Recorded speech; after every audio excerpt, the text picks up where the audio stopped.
Happy New Year and welcome back to the RevOps show. We hope you all had a wonderful holiday and were able to take some time to decompress from this past year. We're kicking off the year with the finale of our series, What to Expect When You're Expecting a CRM Implementation. Today, Doug and Jess are focusing on whether to pilot or not to pilot. This episode should help you take a balanced viewpoint on the topic. It's great to be back. Let's get into it.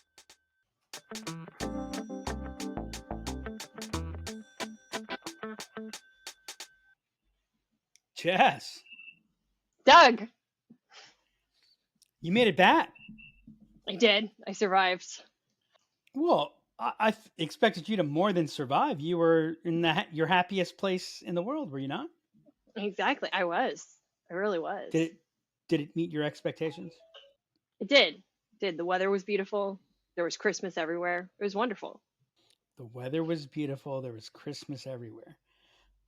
Wow. Yeah, that doesn't sound like my idea of paradise. I mean, the weather being beautiful, yes, I'm with you there. The rest of it, No.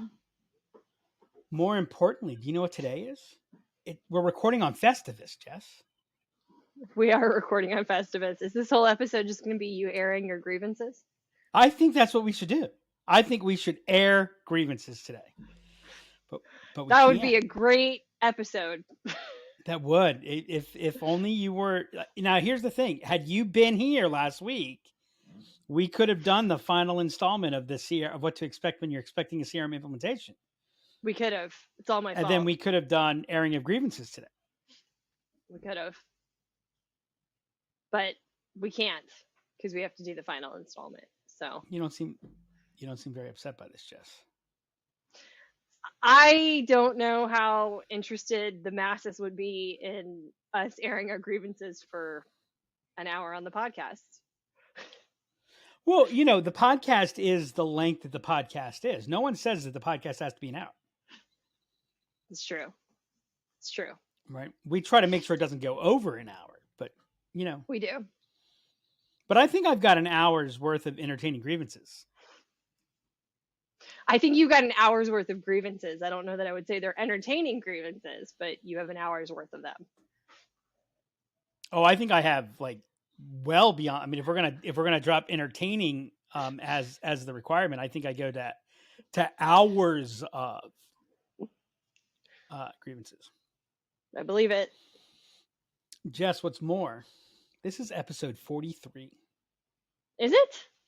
This is episode 43. Wow. It's pretty incredible.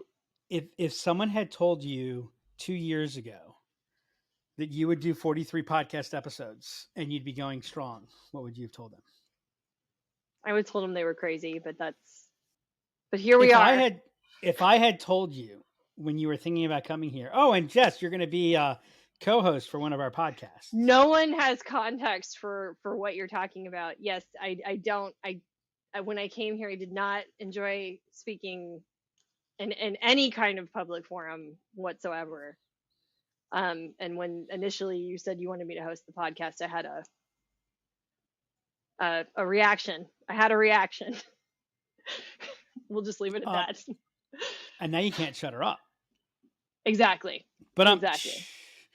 Just that's interesting because it seems to be that when we have kind of a pattern going. I say, hey, here's something that I think you'd be good at and you'd enjoy. You go, no effing way. Right? I said sales operations. You said, hell no. No. Then you look and, oh, okay, maybe now. I said podcast. You said, right? Mm-hmm. I think you should have more faith in my suggestions. I think that's what you've listed. That's the you've lesson listed from this. 2 suggestions in 7 years. I just want to throw that out. Oh, do you want me to go through the whole list here? Let me get. No, this let's is like not. This is like airing of grievances here. Okay, this is here we go. This basically is. On this date, I will spare everybody the suggestions. So before we get into our main topic, it's the last episode of the year. It is.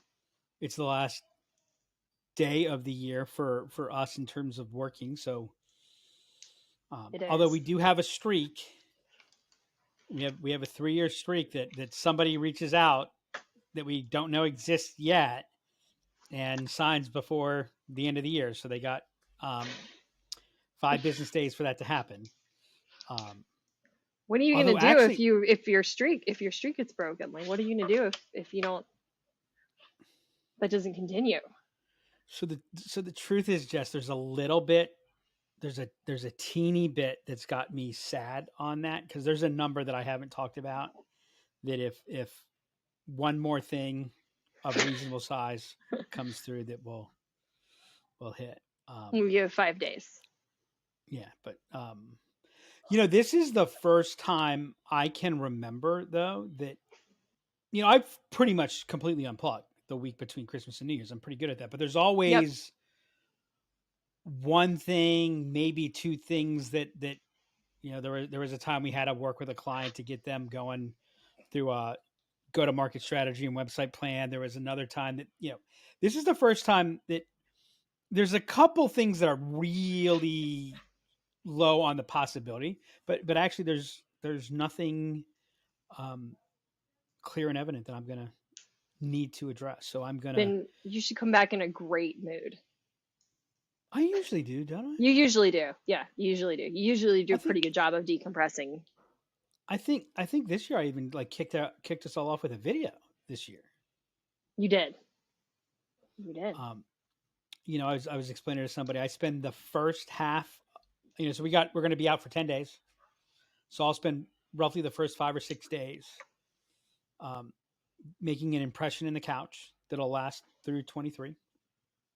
And then about day 6, I start getting, and I start thinking and getting ready, and usually come ready to go. What are you going to do?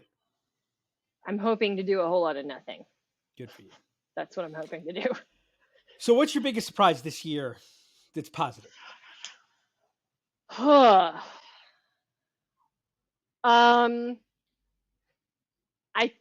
think it's the growth of the team. There it is. We've brought on some people some people in some roles that I hadn't anticipated we would be bringing in, and actually some of our I guess I shouldn't be that surprised by this, but some of our tenured employees have really stepped up into roles that I'm pleasantly surprised by. What about you? So I'm surprised by how fast we've moved up market this year. How effective it's been. We had, we came into this year with a real intent on doing that, and Yep. It really, so much of this year is the, like, I can see where all the pieces were dangling, and the frustrations of previous years that really came together this year. And then we weren't able to get all of our check-ins done this year. We still got a few that will hit in the early part of next year, but the feedback that we got, it continues to surprise me, just because it's what we want. It's what we've been working for. We want this to be a place where people feel challenged. I mean, I think everyone has said to some degree that it's been challenging. They feel like they've grown. They love being here. Yep. They feel like this is a place where they can screw up, and which is, I mean, we remember, I've always wanted that, right? But yep. We can remember the days when that was the opposite. But and I will tell you, Jess, because I was going to wait till the very end to tell you this, but I decided I'm just going to mess with you right now. Oh, great. In all seriousness, this wouldn't, we would not be here without the contribution of what you've done. I mean, what you've enabled us to do, what you've enabled me to do, is something that as I finish this year, I'm very, very grateful for. And I hope you feel. Doug just wants to make me uncomfortable. That's why he's doing that. Yeah, but I am that to me, that's just kind of a byproduct. That's like a bonus. That's a benefit. No, I know you mean because it's it. I know you actually mean it. yeah, it actually so yeah, so I am it's interesting. I'm looking forward to 2023. I remember last year we were looking at our numbers and I'm like, okay, well, okay, how are we gonna Yeah, I know. compare? How are we gonna? I mean, the only thing I feel good about is I feel like we're gonna like Q2. We're gonna be able to beat Q2. I feel really good that Q2 sets us up for some really good comparables. But man, I'm like, Yeah. Yep. And Mountain. this is where I wish this is so much easier to help people that we're working with. But being the entrepreneur, et cetera, like there's just, how do I know it's going to be here next year? Right. And so it's fascinating. And I am looking forward to December 31st. It's one of my favorite things to do, December 31st and January 1st.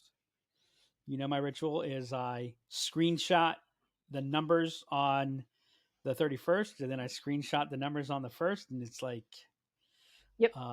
Okay, time to go again. Let's roll.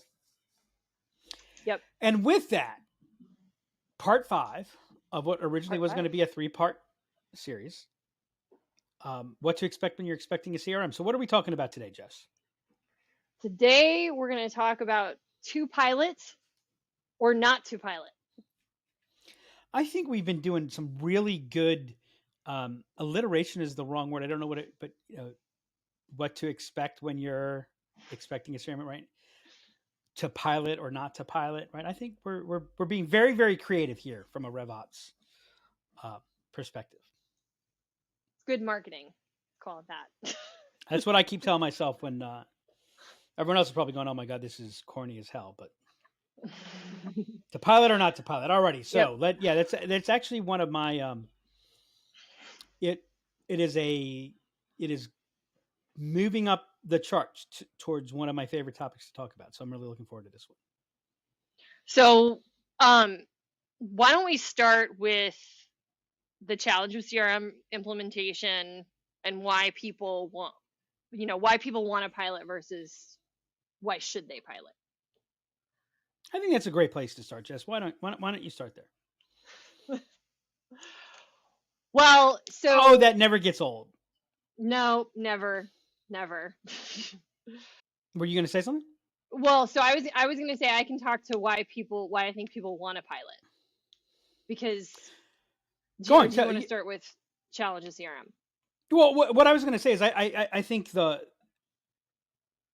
challenge of implementing a new CRM is so tightly wound to the idea of quote unquote piloting, or the idea of let's start small, or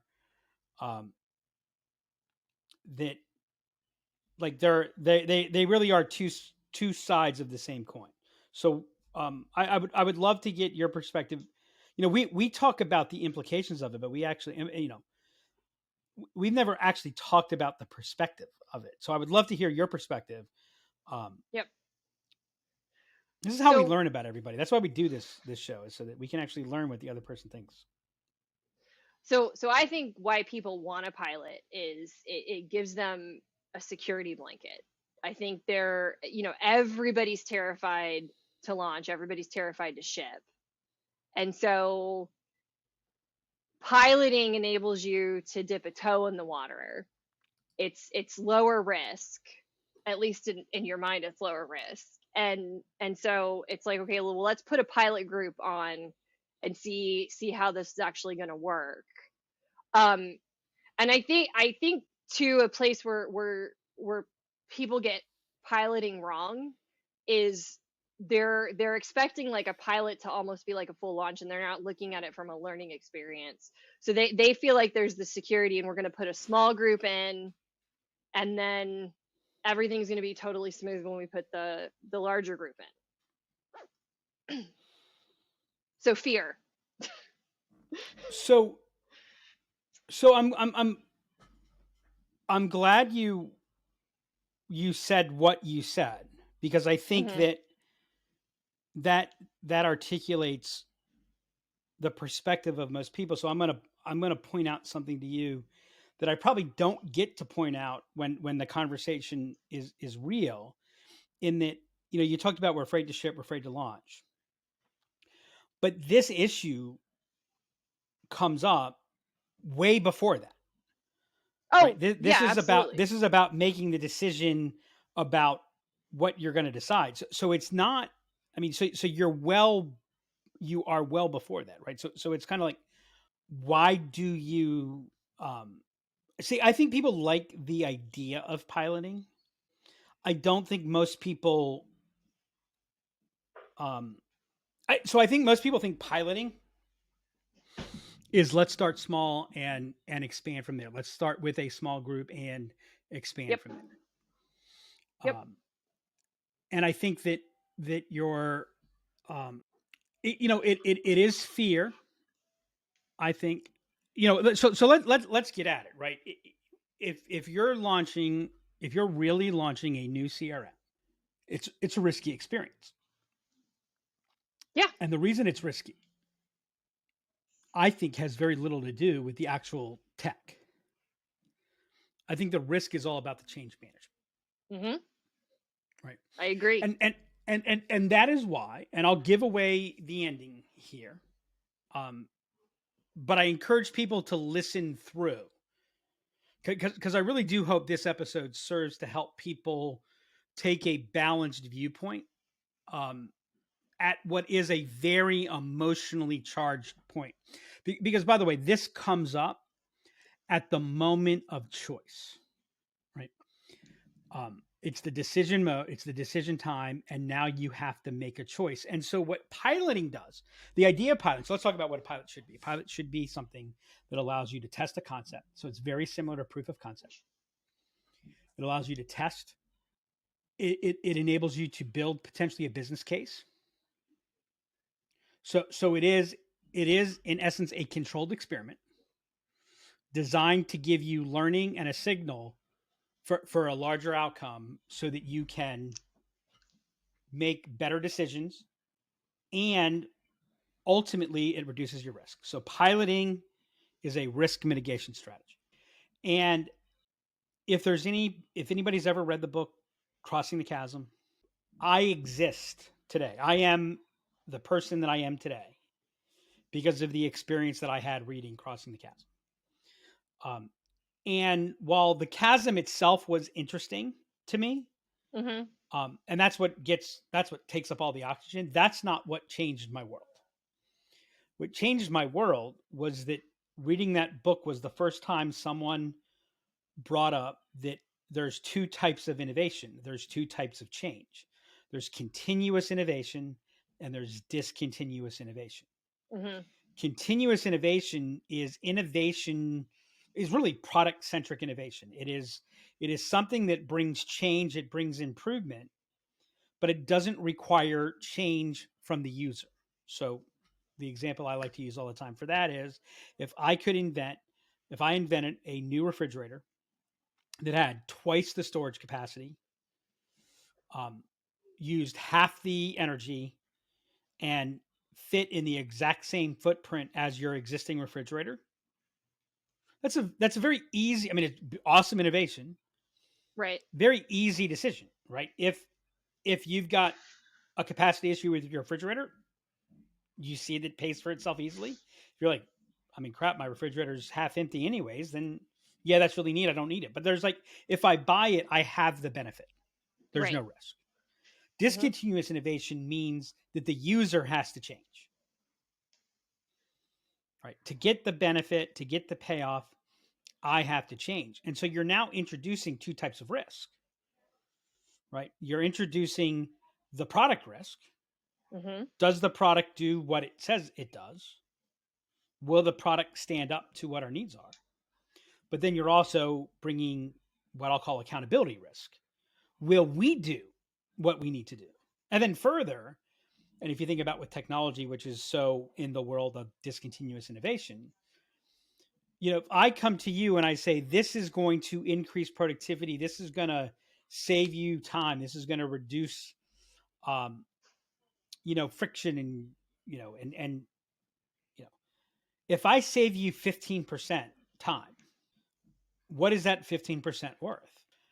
And that's where the discontinuous innovation question comes. Well, Yep. what do I do with that 15%? Right. Mm-hmm. So it operates on the assumptions. Like if we can generate 15% more capacity for a sales rep, that is extraordinarily valuable if the sales rep uses that 15% to increase their productivity. It's Right. not particularly valuable if they just spend 15% more time on the proposals or the whatever that they're already doing. Right. So Right. there, those are the risks that are inherent in change management. And that's when you get into a place where figuring out if and when piloting makes sense is important. So from a CRM implementation, if we're talking about a full implementation, and especially we're talking about a full implementation not coming from, if we're changing our process, if we're changing the business process while we're changing the technology with something as central as a CRM, I'm going to say that piloting far more often than not does not make sense. It's not the right lens to look at it through. That doesn't mean that piloting doesn't make sense, and it doesn't even mean that piloting on a CRM implementation doesn't make sense. But you need to be very for a pilot to work. By the way, one reason that people pilot is as a cost reduction strategy. What do you mean by how so? So I have 500 salespeople. Let's start with 50 Uh-huh. salespeople. Then Okay. we'll add, and so of, I'm saving money. Okay, gotcha. Yeah. Right. Yeah. So the thing to keep in mind now that's not piloting and starting at 50 and going up, or if you will, Mm-hmm. piloting and starting small are not the same thing. Right. Yep. So sometimes, if what you're saying is I want to start small, then really you're trying to reduce spend. That's really what's motivating. Yep. Right. Yep. And here's how I know that. Right. Let's say that we're talking about 500 seats, and you say, well, you know what? Let's start small. Let's start with 50 of them. We'll grow. If I said to you, how about I give you the 500 seats at the same price as the 50 seats? Right. Right. Yep. If you say anything other than, no, then you're not actually piloting. Right. Right. And so you have to get really clear to what are you piloting? What is the purpose of the pilot? What is it that you're testing? Yeah, you called it a controlled experiment, which I really liked. I don't think people think about it that way. They think about it as the same as launch. And then you have to ask yourself, what am I going to learn from the pilot? Mm-hmm. Right. What will the pilot teach me? Will it teach me the right thing? Will I get the right signal? And so when you're talking about changing CRM, there's a lot of reasons that piloting actually increases the risk because it increases the likelihood of failure. Why do you say that? How does it increase the likelihood of failure? So I've had multiple situations. I've had multiple conversations along this. So if I worry sharing this with you because I already know 5 clients who, if they listen to this, are going to think I'm talking about them. And some might go like, well, I'm obviously not going to tell anybody who anybody is. Right. But, sometimes, so I'm not talking about anybody specifically, and it happens frequently enough that I know it's there. We've had multiple people say, look, if this isn't successful, my job's on the line. Yeah. If this isn't successful, our job is on the line. We're going to the board. We're asking for a significant investment. If this doesn't work, we're in trouble. Right. Well, the question is, if what doesn't work? Is it if the sales effort doesn't work, you're in trouble? So if you do this and the sales, so like we had one situation, company looking at, it's like 450 seats. They were talking about, as it got closer and closer and closer, and they were getting closer to make the recommendation to the board, they started talking about, let's start with fewer and fewer seats. By the way, Yeah. everybody, I'm in the range of these numbers, but I'm changing the actual numbers just so no one figures, no one knows specifically who this is. Um, so they were talking about 35 seats. By the time it came to this, let's start at 35, and they said, look, Doug, you got to understand. I mean, if we go to the board and we ask for X number of dollars, Yep. and this doesn't work, then we're in trouble. And I said, okay, let me ask you this: if you go to the board and you ask for 35 seats, and a year from now it's not working, wouldn't you also be in trouble? And I'm like, well, yeah, we would. Yeah. And then they started moving towards, but we feel like we have a better chance of being successful if we start at 35. So I said, okay, let's talk about that. How many systems will you have to support? Yeah. How will your lead group and your second group and your third group, so of the 450 seats, when we're at between 100 and 200, where so much of the standard is still the old way, right? How are we going to deal with resistance to change when a salesperson, like, we're going to have to continue to support the existing processes. So it's always easy to say. So as we started looking at that, they started realizing, and then I hit the real killer question. I said, if this has to be successful, do we have a better chance if we're fully in and everything is moving to there, or Right. if we're partially in, right? Yeah. See, one of the things that happens is in this idea of piloting, there's this idea that, well, before we change things, let's test them. Right. Which infers the status quo is low risk, right? And Yeah. and so, by the way, if what you're looking to do is enhance only, or 80 or 90% enhance, so hey, you know what? Our status quo is good, Right. but we think we can be better. That says piloting might make sense, Right. right? Yeah. Because I don't want to mess up my status quo. But if my status quo is not on course to what I need, then you're going to be pulling things away, right? And then, so that's how, when you pilot, you can actually increase the likelihood of failure, because, the shit's tough, right? There's a reason that common mythology talks about burning the boats, right? Status quo and inertia, it's a bitch, right? And that's why, by the way, through the process of analyzing and assessing, do you need to go to a new CRM platform? Should you go to a new CRM platform? Is what's the reason for change? And if the reason for change is clear, Yeah. right, then changing isn't the option. And what piloting is doing is testing, do we want to change? And so I'll give you an example that has nothing to do with piloting, but it's kind of like piloting. This is what the equivalent was. When I was a financial advisor at Merrill Lynch, I would oftentimes, I was working with engineer type people, and they'd love to overthink.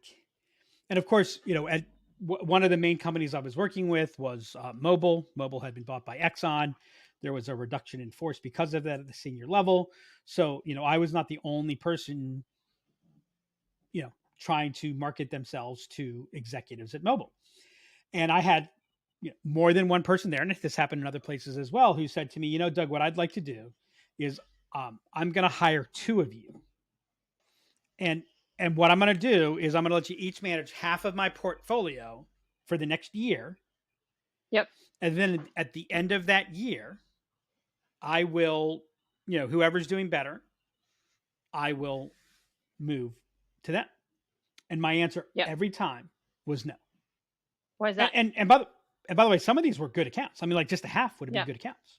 I had a $10 million account that half $5 million to me, $5 million to them. And I said, no. And they're like, well, why not? I mean, that must mean you're not confident. I said, here's why. Because if you ask me to do that, then what you're asking me to do is to risk your future, because you're asking me to, my time frame becomes 1 year. Right. Right. And so what I know is, if you're going to look at it as performance, then I need to do the things that will maximize your performance. But your time frame is 50 years. You're not hiring me to manage your money for the next year. You're hiring me to put together a strategy. And I said, and by the way, if you were to tell me you want me to put together an investment strategy that provides the greatest possibility of upside in the next year, I would have told you I don't know how to do that. That's not the business that I'm in. Right. And 80% of the time they realize that. And actually 90% of the time they realized that and gave all the money to one advisor. 10% of the time they didn't go with me, but they did split it. Right. About, I think 1 or 2 times they went with one, but they went with the other person. I lost it. Most of the time I won it.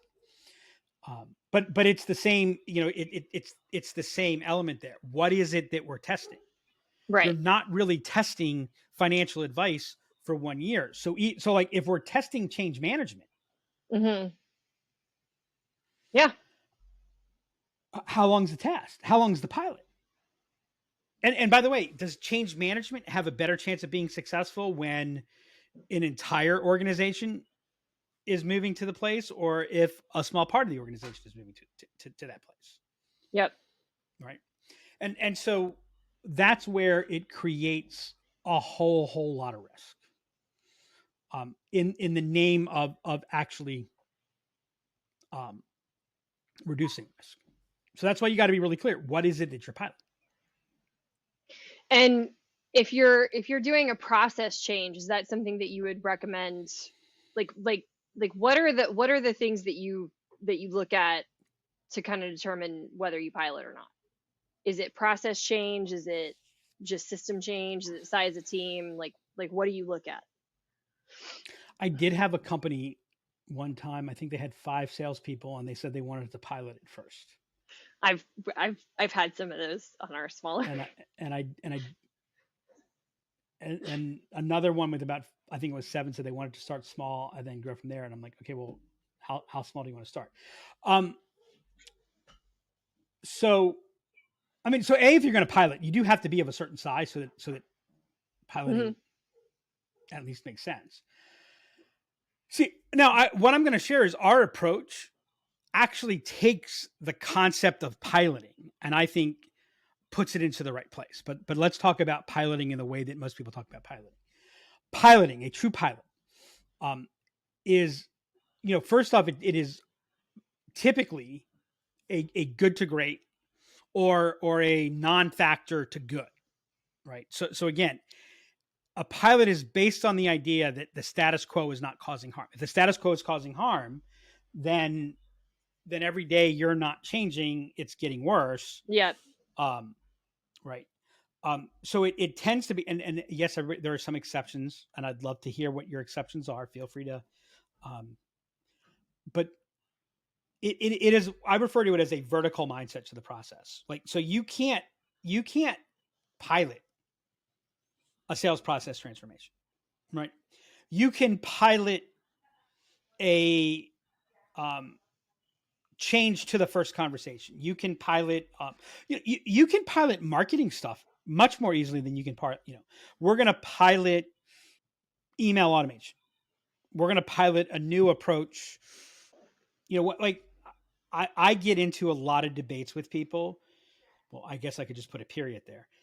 I get in debates with a lot of people about testing sequences and cadences. And sales emails and things like that. And I'm like, okay, well, what's your test parameter? Well, they go, right. Some people say connects. And people, well, no, I don't want to connect. I want a meeting. So they go, well, the email that gets the most meetings. Okay, well, is it really the most meetings that you want? Hmm. Yeah. No, it's not the most meetings that you want. As a matter of fact, Right. I'll go out on the record and say it's the fewest meetings that produce the most sales. Right? If I can generate 20 sales, like if this campaign, if the best I'm going to do is 20 sales, I just as soon have 20 meetings. I'm obviously exaggerating Right. a little bit, but so one of the problems with testing that in the pilot A/B model, and really piloting is a form of A/B testing, is that you're really you're only testing one element of Hmm. that, and so if that's valuable, that's okay. But if you're talking about changing your sales approach, if you're talking about changing your sales platform, you can't do it vertically. It's a horizontal. It's going Right. across disciplines. Yep. Um, so that pilot isolates it. It doesn't look to do the whole thing, right? Hmm. And so Yep. here's the next problem. Like we have this all the time. Well, we want to change. We want to move to a more frictionless quote to cash. We want to move to and it's like, okay, the problem is if everything you've done to date isn't building that basis for less friction, Yeah. isn't building that basis for um, content driven, then it's going to be harder because you're now asking them to kind of shift frames. So again, it becomes now. Can you pilot that? Hey, our sales process is fine. We don't want to mess with it, but we do want to see what happens if we start doing that because we're trying to learn before. Right. Like so we're gonna test automated proposals. That's a great thing to pilot, Hmm. but that's not testing your CRM.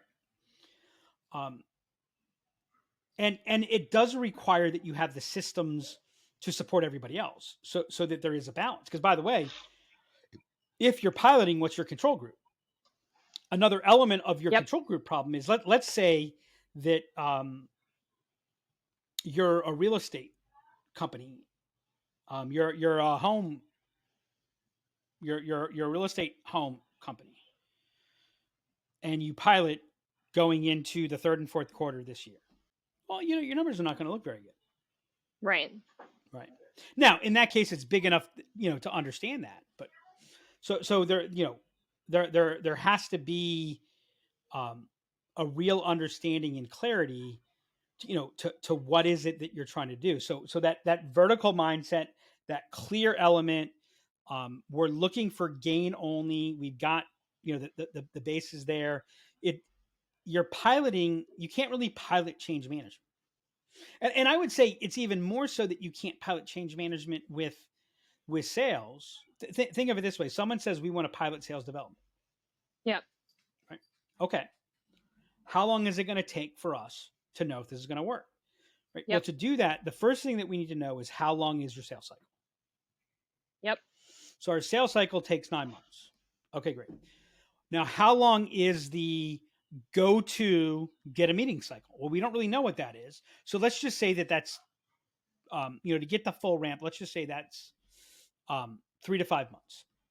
Hmm. So we've got a 3 to 5 month to get the full cycle of meeting, and then a 9-month sales cycle. That means that you will be able to know what the results of your sales development efforts are to really judge this at 12 to 15 months, Yep. notwithstanding that you have to learn things along the way. So you're probably not going to come out of the gate at 100%. Like that's Right. not an idea of piloting, right? Yeah. That's not conducive to piloting. So, the advantages of piloting is it done right, it's less risky. It allows for learning, Hmm. and it decreases your initial spend. Right. Yeah. Yeah. The disadvantage is it increases the time to value. So if you say at the end of this year, if this doesn't work, we're in trouble, Hmm. piloting's not a good idea Right. because it's going to be a longer period of time to get Yep. to value. You're going to learn slower. It allows for learning, but the learning is going to be slower. That's interesting that you say that because I've never thought of pilot that way. I mean, I agree with what you're saying, but I've actually always thought about pilot. Okay, we'll learn more faster, but if done the way you're explaining it, you're definitely going to learn slower.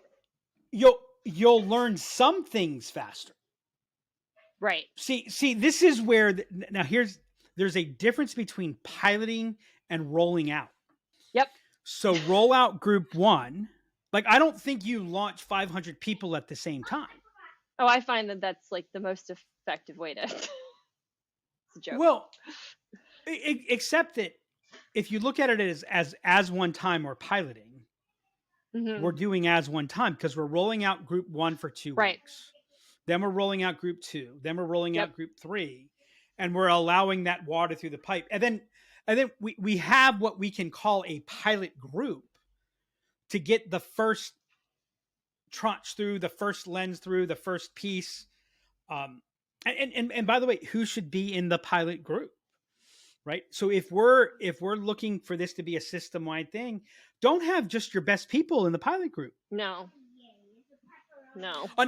Unless you want to say, you know what, I'm going to have my best people in the test group because I want there to be less friction about that to get our learning. And then, right. So all these things come in that go, you know, are we rolling it out or are we piloting?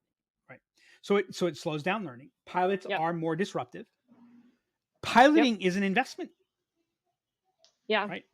Because you have to run support multiple systems. And one of its big risks, especially when it comes to sales teams, is it fragments your focus. Oh yeah. Yeah. Right? So totally. It works best. Are you trying to prove a concept? Mm-hmm. Now, here's one of the things that gets me about like our CRM. We want to pilot the CRM. Well, is there any question, you know, can the CRM do what the CRM needs to do? Like that's what you're piloting. If you're quote unquote piloting the CRM. Clearly defined sub-process optimization. So like email, quote to cash, like we're going to test the quote to cash thing. That's a piece of a business process, right? And then the other thing too, when you're piloting, you can't really pilot from anarchy to structured. Yeah, right? I agree. It doesn't work. So it falls piloting apart. works when you're coming from a clearly defined system. So by the way, if I'm on CRM A and I'm going, I think CRM B can help. And we've got our system set up, it's integrated, we've got a clear process. And hey, we're not really looking to change much about our process management here, or we've already changed that and we think this tool will enable that process better than our existing tool. You can pilot that. Because you've got the systems in place. Again, you're managing your status quo. But if you're not managing your status quo, then you're not really piloting anything. You're just dipping your toe in the water. And one of the reasons that is bad is there's no such thing as if you're looking at an implementation that's going to make a meaningful difference in your business, there's no such thing as an easy implementation. If it was easy, everyone would be doing it. If it was easy, you wouldn't have to. It wouldn't be risky. Yeah. Right? There's risk in everything that you do. Right. And so the difficulty is if I've got 5% of my group, 10% of my group in it, and things start, human nature becomes we pull back. Right. Yeah. Right. 100%. And so just as we get into the turbulence, like what does the pilot do when you're in a plane and there's ongoing turbulence? Do they go, we're going to, I forget what the opposite of increase altitude. We're going to decrease our altitude. We're currently at 32,000 feet, so we're going to get closer to the ground to solve. No, they go, we're going to move up. Yeah. Hey, we're seeing some storms. We're gonna lower our altitude. No, you don't. You right. And oh, by the way, does a plane use more fuel in a stormy environment or in a smooth environment? I don't actually know the answer to that question. It uses more fuel because you need more velocity to get through. Right. Your status quo is so you need right. Yeah. Right. Does the anesthesiologist need to pay more attention or less attention in a difficult environment? Right. Right. Right. So just when you're dealing with your difficulties, right? you're in this place where you're between two systems. And oh, by the way, another problem with piloting in a lot of CRM implementations. And by the way, if we're talking about, 5,000, your sales organization is 5,000 people. Yeah, of course you're going to do something like a pilot, because you're going to launch it in a division. Right. Right. That's not a pilot. I mean, if you're 5,000 people, you might say, we're going to pilot it with this organization first. Yeah. But I would say that there needs to be a critical mass. Because by the way, if I pilot it with the 30-person sales team of my 5,000 people, that 30-person team, I'm not going to learn a lot from them. I'm going to learn a lot from the 500-person team, because at least that's in the realm. So that's where piloting, I think, that is when you should pilot and when you shouldn't pilot. Right. I'll let you ask. So we talked a little bit. Speak for the user. So we talked a little bit about rollout and the difference between that and pilot, but what does it look like if you don't pilot? Like, what's that approach if you're not going to pilot? So I have this is why people struggle to understand me, Jess. We're going to get to one. We're going to get to one thing. The one reason. Help me be better understood. So I think always be piloting. That's how you do it. That's a wrap. Always be piloting. We solved it. So, because I just said don't pilot, and now I said that's what people don't understand me. Yeah. The other thing about a pilot is it's very day one focused, and what I mean by that is very launch, very complete. Yep. Okay, yep. Everybody, our new email tool is right. That makes sense. As we've shared on this show before.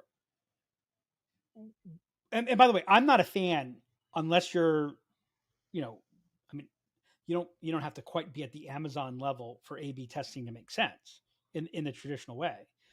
Right. But, you have to be in the millions of things that you're testing if you're looking to do real A/B testing. What I'm a fan of is what I've seen referred to as Boolean A/B testing, which is I'm testing my iterations. Right. Right. So I'm sending out this email, then I'm testing it. I'm not breaking up this email individually. What I'm learning goes to the next one, and I'm comparing, and I'm doing those things. As we've said on this show many times, when you think about your CRM, always be launching. You should be launching 2, 3, 4 times per year. I think it was in episode 2, I talked about what size would drive, how many. I think I said under 50 at least 2 times. 50 to 100 at least 3 times, 100 or more, you should be launching 4 times per year. So in reality, that's your testing, right? That's your pilot. Yeah. Every pilot is feeding into the next pilot. What I refer to it as is the simple and complete approach, right? We want to keep things simple to use. We don't want to put too much stress on it, right?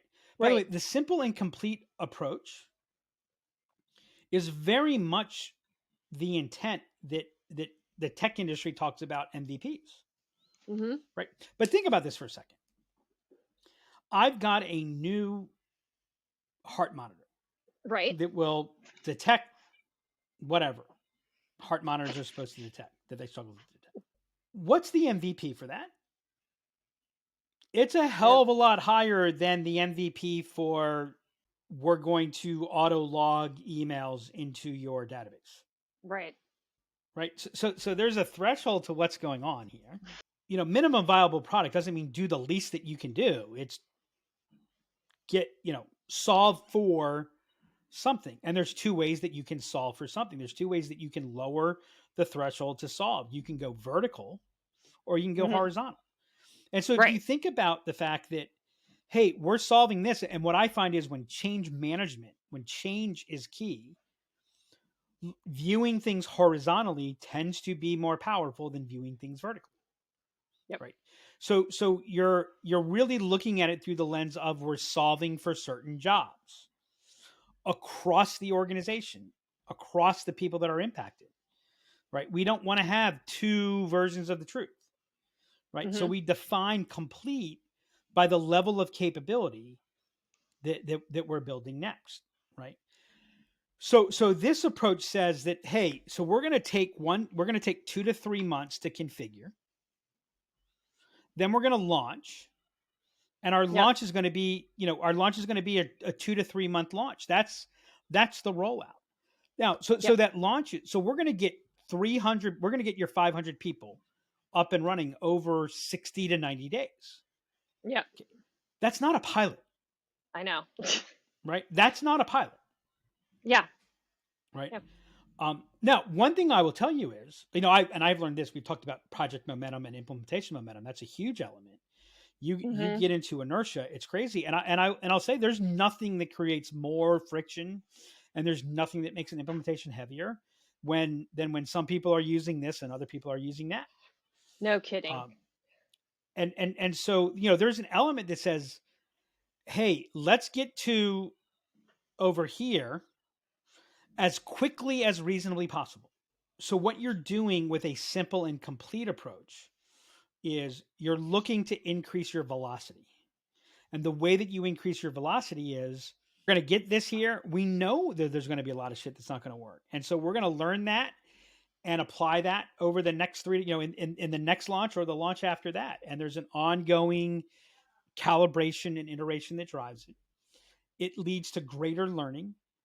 There's more focus. The learning is more powerful because there's shared experience. It creates a single operating system. It generates more focus. Now, the downside is it requires more attention up front. Yep. And that's what's scary. And that's why people want to pilot, because and this is a danger of piloting. When you pilot, you can create just enough rationalization to not have to think through things fully. Yep. You get to push it off. You get to push it off and push it off. So you don't actually solve it. Piloting so frequently falls into what I call the philosophy of bad agile. Right. Waterfall planning is a pain in the ass. You got to think about everything that happens, every dependency. You got to plot it out. You got to estimate. Agile. We're just going to do a weekly sprint. Hey guys, what are we going to do this week? Right. Okay. That's not agile. That's anarchy. Right. But how many people in the name of agile? Right. Yeah. Agile requires, I think, more discipline than waterfall. I agree. Because it creates greater flexibility. It creates greater resiliency. Right. And so, are we really piloting the process, or are we trying to defer the hard thinking? And more importantly, are we trying to defer the commitment? Yeah. Because I'll tell you, the number one thing that is the first precursor of failure to any important initiative is failure to commit. Yep. And so I am not anti-piloting. And by the way, there are places where I am a firm believer in piloting.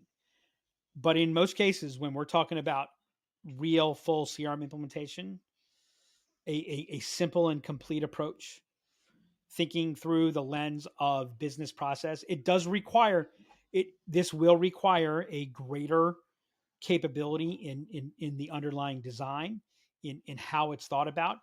It's a different mindset, but it really is built far, far more to how your world works, how the world works, and it generates better outcomes. Yep. I agree. And therefore, it is actually less risk. The simple and complete approach. Yes. Do you know why? Why? Because it is unwise to pay too much, but it is worse to pay too little. Right? Yep. And so one of the dangers you got to make sure on piloting is, are you doing a little bit too little? And that's one of the key dangers. Like, did it not work because the idea is bad? Did it not work because we had the wrong people? Did it not work because... Yep. Because by the way, if you shrink the configuration, the time on system design and configuration down relative to what you're shrinking the implementation, well, you haven't really designed it fully. Now, if you want to say, hey, we're gonna configure this, we're gonna get the whole design in place, now we're gonna pilot it, that can make some sense. But it's like, well, no, let's just do this. More often than not, what's happening is the technology is leading the business process. the business process isn't leading the technology, and you don't learn anything. Right. Yep. I have a couple of key takeaways from what we talked about. So I think making sure that you clearly define what you're going to learn from the pilot, because I think people just say we're going to pilot and they don't define what we're going to learn, those guardrails up, and defining what do we want to change in the pilot. I think what you said around if status quo is okay, that's when you pilot, because I think that's counterintuitive to how most people think about it. And then the biggest thing is pilots, not rollout. Constantly we get people referring to a rollout as pilot, and they are not the same thing. And by the way, I'm a big fan of the rollout approach, because you can actually learn things from those first couple of groups and apply them to later groups, but it's not the same thing as piloting. Yeah, and I think that the other thing that you've got to do is you've got to ask, why are you doing this? Why is this initiative in the first place? Why is this the initiative? Well, I think you got to ask that whether you're piloting or not. You've got well, to ask that but what I'm question. saying is that what ends up happening is, as you start off with a reason for why you're doing what you're doing, Mm-hmm. and then as you get closer, see one of the things that happens psychologically is, in the beginning, you're motivated by trying to find the path to success. Right. Then once you go into the place where you decide, yes, we need to do something, like an intent really purchase intent kicks in, we actually stop being motivated by that, and we start getting motivated by what will prevent the perception of failure. Right. You may not know this, Jess, but the word disside and the word homicide both have the same Latin root. They both mean the same thing, right? Because we're now killing options, and we go, oh no, oh no, oh no. And so all of a sudden we start getting very, very myopic. And that's why we stop seeing that, well, wait a second, if I don't do anything, I'm worse than, right? One of my favorite quotes from Colin Powell: indecision has cost indecision has cost the world, companies, people, etc., far more money and stress than bad decisions ever had, right? And so we get into, like, so too often piloting is the rationale, or is the rationalization for indecision, right? And so when you're going through, and then at the end well, maybe we want to pilot this. We'll test that. Why were we doing this initiative? Is this pilot in alignment to that? Right. Are we willing to make the commitment for what, right? On and on and on. That's what I'm. Yep. I agree. And that, you know what, Jess? I'm going to let Cookie Monster. Oh boy. And 2022 for us. Cookie. Wait for it. No, that was the second one. I didn't do. Oh, you did. Okay. I didn't do I Want Cookie. This is the end of the year. So maybe on the first episode I'll do I Want Cookie. Jess, have a great holiday. Have a great time with your family. Relax. 2023's got some big things in store. And who knows, we might even do a couple crazy things here on the RevOps show. I'm excited. You as well. Have a great holiday. And that's a wrap on this episode of the RevOps show. As a reminder, a pilot allows you to test a concept, can help you build a business case, helps you to make better decisions, and is a risk mitigation strategy. If you enjoyed this episode, please make sure to go subscribe on Spotify and Apple Podcasts. While you're there, leave us a review and share the episode. If you have any questions you would like to ask Doug or Jess about CRM implementations, piloting, or anything else RevOps related, email me at hannah@imaginellc.com or hit us up on Twitter @DemandCreator. Until next time, remember, can't solve your upstream problems downstream.